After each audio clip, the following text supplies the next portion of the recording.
Today, I'm going to be putting together my TBR jar for February and deciding what I'm going to be reading as I'm crocheting. My crochet project, I've already decided that. It is a pullover sweater using fingering weight yarn, which means it's going to take me a hot second. So, my goal for reading is 4 books this month. Even though it's the shortest month of the year, I feel fairly confident because that project, I'm going to be sitting down a lot more working on this. I'm using a 4mm crochet hook. It's fingering weight yarn. Like, I'm just gonna have a lot of time to listen to some audiobooks. So 4, we're gonna start there. However, I do have 12 different options of books that I would be very excited to read.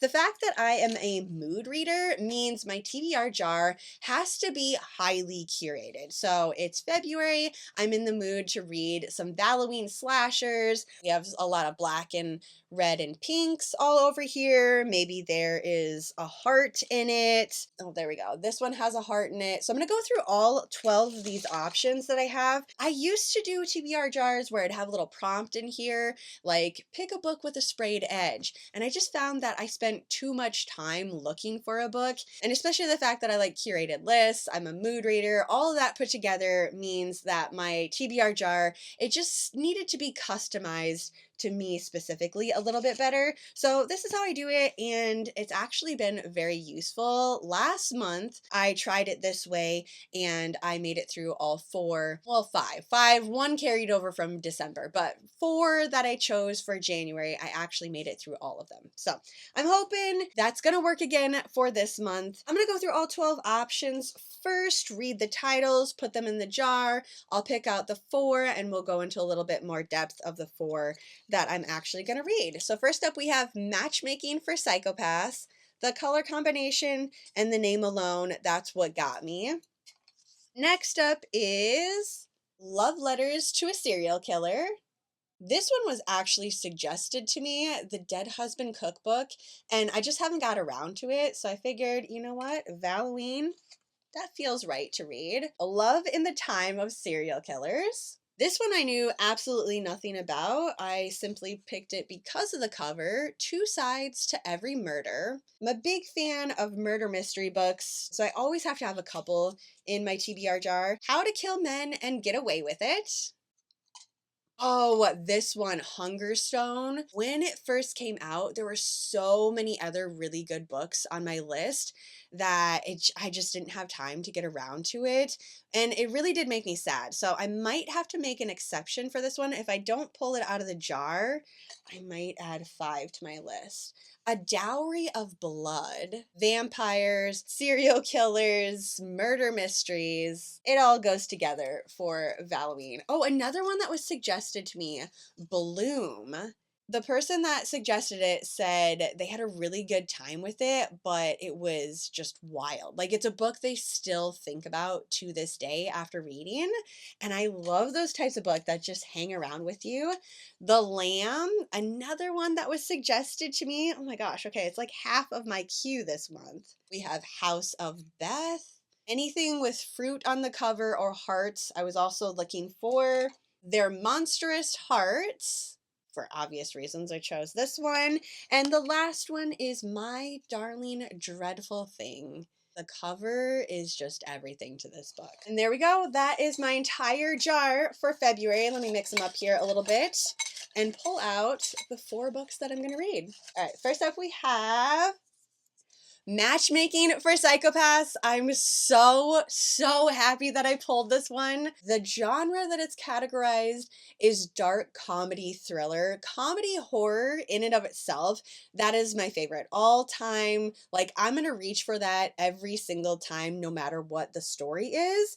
So the fact that we're getting a little bit of comedy sprinkled in with like a dark premise, right up my alley. Lexi, a matchmaker for people with psychopathic traits, whose life unravels when her fiance leaves her for her best friend, leading her to get entangled with 2 clients, Aiden and Rebecca, as a mysterious and deadly threat emerges from her past. Now, I don't look at the ratings for the books, or like I don't hold any weight to that, because a lot of times the books I end up really loving have horrible ratings. I don't know what that says about me and my taste in books, but it just doesn't always match. Not saying that this has a bad rating at all, so I guess let's just scroll up to it.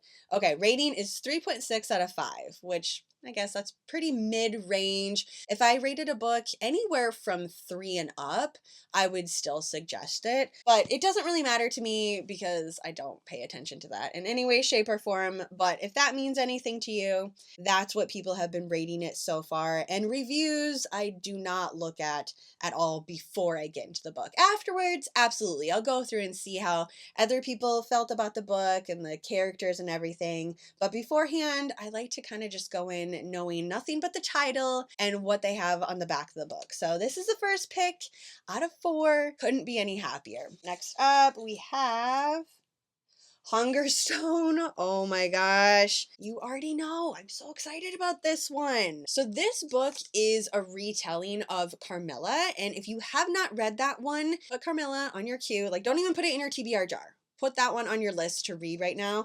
It is one that I have reread many, many times. I just love it. So it's a seductive reimagining of the Gothic classic. An immersive reworking of Carmilla, the queer novella that inspired Dracula, delivers a richly atmospheric look at feminine rage and the desire that feeds our hunger. And there we go. No, I don't have to add a 5th one. I can actually read all 4 of them. Number 3 is Love Letters to a Serial Killer. Categorized as a thriller mystery romance fiction, recently ghosted and sick of watching her friends fade into the suburbs, 30-something Hannah finds community in a true crime forum that's on a mission to solve the murder of 4 women in Atlanta.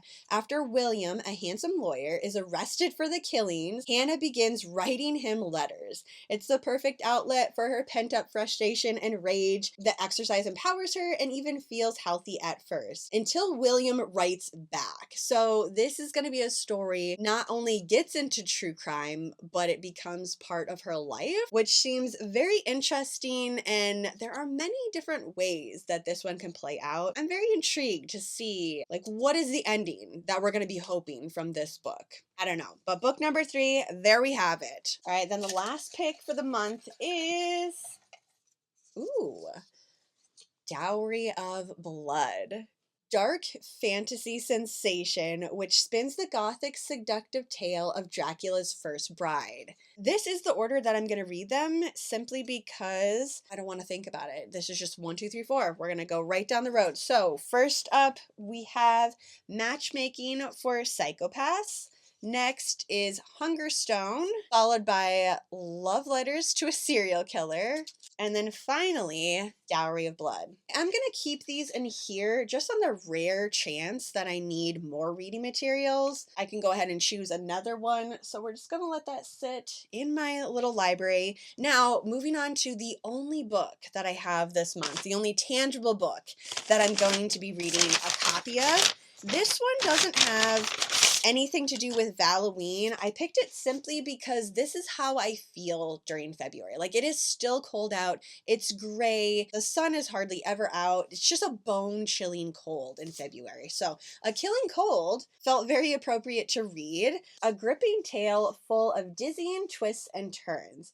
It's packed with suspense and kept me frantically turning the page until the very end, which is exactly what I need in a February read. Theo meets Connor, a wealthy, charming, and a member of the powerful Dalton family. She falls in love with him instantly. 6 months later, he's brought her to Idlewood, his family's isolated winter retreat. There we go. Cold, winter, isolation, snow everywhere, to win over his skeptical relative. That's always a great combination right there. But someone doesn't want her there. Theo has ignored the threatening text, but she can't ignore the footprints in the snow outside her cabin window. And though she has almost no memories of her traumatic earliest years, she feels a strange sense of familiarity about the place.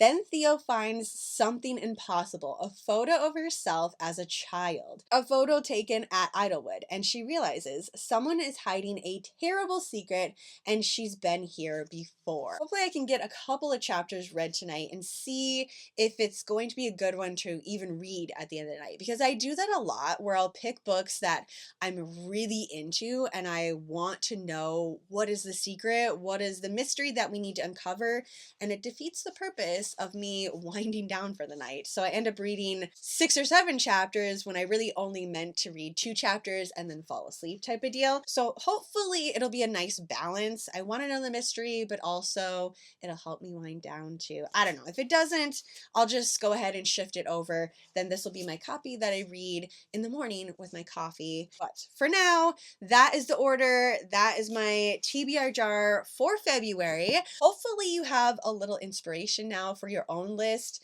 if you needed to add a couple into yours. Otherwise, that is it for today. So thanks for hanging out with me in the Yarn Dungeon. Have a super spooky rest of your night, and I will see you in my next video.